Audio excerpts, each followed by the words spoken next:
Hello, welcome to RPG Horror Stories. My name is Suyu, and listen, I want you to like, subscribe, comment, and send me your dice picks. I don't want your dick pics, you fucking moron. I want your dice picks.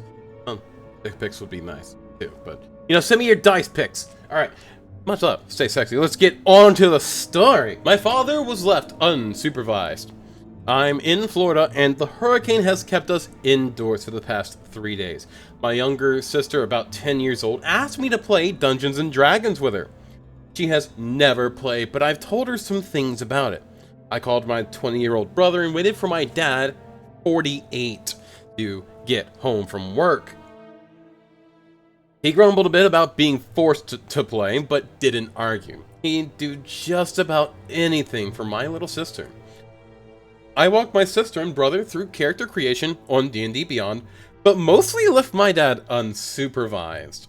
I made some basic statements like how to roll for stats and stuff. We were starting with level 1 characters to keep it simple for them and me. I added my brother and sister's starting equipment and asked my dad if he had finished his character. He did. I asked to look. He had put in a 30 modifier to every single stat. He got to the money section and just kept on pressing 9 until it wouldn't let him add more coins. He had 1 billion platinum, 1 billion gold, silver, and copper. What the? This is just a dad thing. What the fuck? I protested this. He simply said, if it was against the rules, the website shouldn't have let me do it. You're level 1. You don't have any billion of any coin, let alone all of them.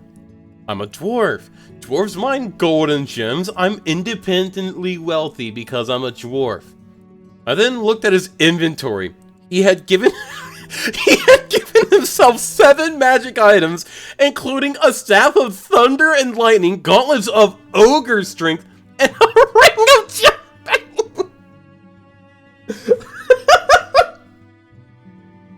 Dwarves can't jump so good, so I fixed that. He also gave himself an ancient white dragon as a mount. Imagine the dwarf fighting an ancient white dragon. What the hell? What?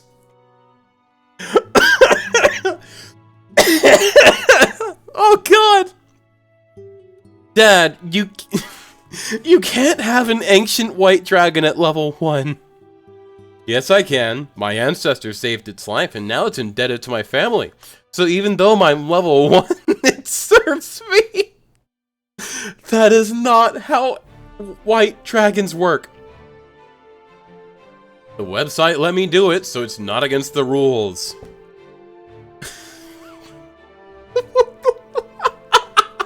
Infallible logic!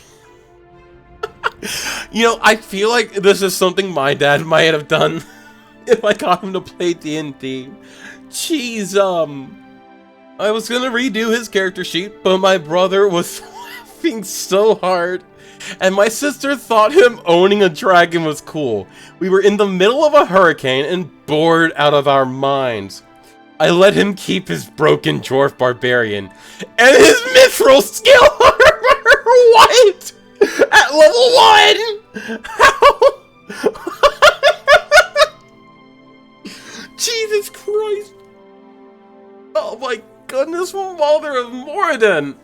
This dude's OP at level 1 just because of a fucking hurricane. Oh, that's beautiful. If you're wondering how the game went, my brother didn't like it much because it didn't have any combat. It was supposed to be a low combat RP heavy homebrew campaign, not really my brother's preference for D&D, which is fine. It was a bit hard to establish any consequence with my dad's dwarf being that overpowered, but this was a game for the lulz. The second I realized that and adjusted it, we had a lot more fun. Too long, didn't read. I didn't watch my dad make his character sheet, and he gave himself an ancient white dragon. Let's just be honest. This character's just the proto dad. It is the dad character to beat all dad characters. I guarantee you that any dad that you get to play Dungeons and Dragons that doesn't know much about it is just gonna go on D&D Beyond and make this. It's probably just gonna fucking work. Because it's dad. Dude, I'm gonna be honest, this is fucking hilarious. And I really appreciate this story. I hope that you guys did enjoy the games during the hurricane, and very much I want to put out my love for you guys, because the hurricane that just hit Florida is one of the strongest in that state's history, and I am glad that you were able to get out of it okay. The story of how the game never started, and the police showed up. This is a very short story of an incident that happened before a campaign could even begin.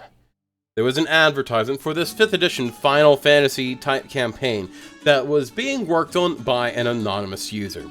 He had a few classes finished and was ready to have us playtest them. I thought I was lucky when I was accepted into this one-shot that he had planned, and I was even allowed to invite one of my friends to try this homebrew out. I drove up to the parking lot and parked my car. This is where things quickly go south. I didn't even need to open the door or lower the car windows to hear the yelling that was going on from inside. At first, I wanted to think the people were just being loud and fun. That was not the case. It took a couple of seconds to realize that there was some kind of argument going on. I don't know that the argument was over, nor what it was about. I could hear one of the attendees accusing someone of doing something.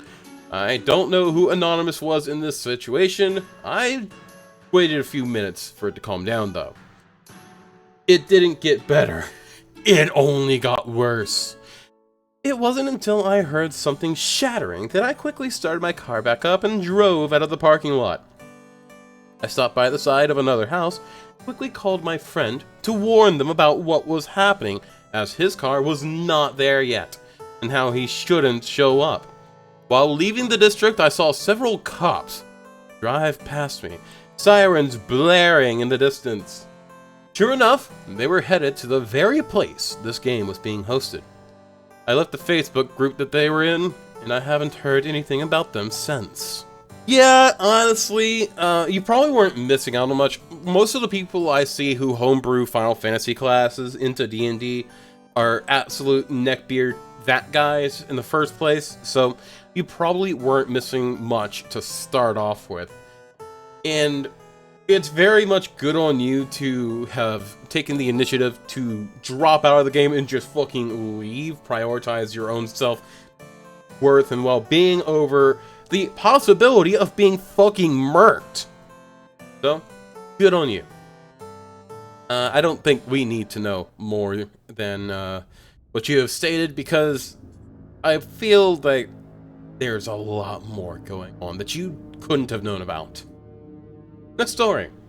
Player beta games to beat Nicel's magic aura. We have a homebrew rule that Dispel Magic only removes a single spell at a time.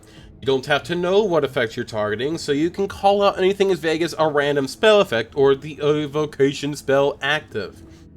We were fighting an Archmage, and I had Detect Magic up, pinged Abjuration and Evocation. Very quickly, we were getting our asses handed to us with Psychic Scream locking everyone except myself and the Artificer. On my friend the Artificer's turn, he casts Dispel Magic and declares Simulacrum, succeeds on the check and wins the fight. The reason my Detect Magic failed was because the Archmage used Nice Jewels on itself before casting the buff spells. He boasts about his tactical ingenuity when in reality, he cheated and metagamed because later on our DM said he did the same Simulacrum trick in previous games, which only the Artificer played at. Well, if we're gonna be honest, if the DMs used the same trick more than once with the same Artificer on his team, there's a very heavy chance of the Artificer just being able to get the grasp on the situation like that and be like, Oh yeah, no, this is the simulacrum trick again. Hey, dispel simulacrum. Boom. Gone. Fight 1. You really gotta shake up your tactics, otherwise it's not really cheating or metagaming, because you've seen the same trick used before by other enemies in the same campaign. You really shouldn't rely on this sort of thing. That said, it is ingenious that the Artificer was able to find this, and I absolutely applaud their ability. They may have been cheating, may have metagamed, but I'm going to err on the side of caution and say that this is, in reality, that the DM has overused the trick, which is something that we're all guilty of. We all have the same trick we love using, and everyone's able to recognize it after like 3-4 games that we've used it in, and they're always going to be able to see through it. And it just becomes a basic part of combat to be able to recognize it.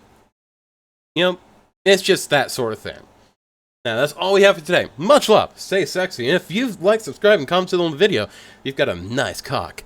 Bye-bye!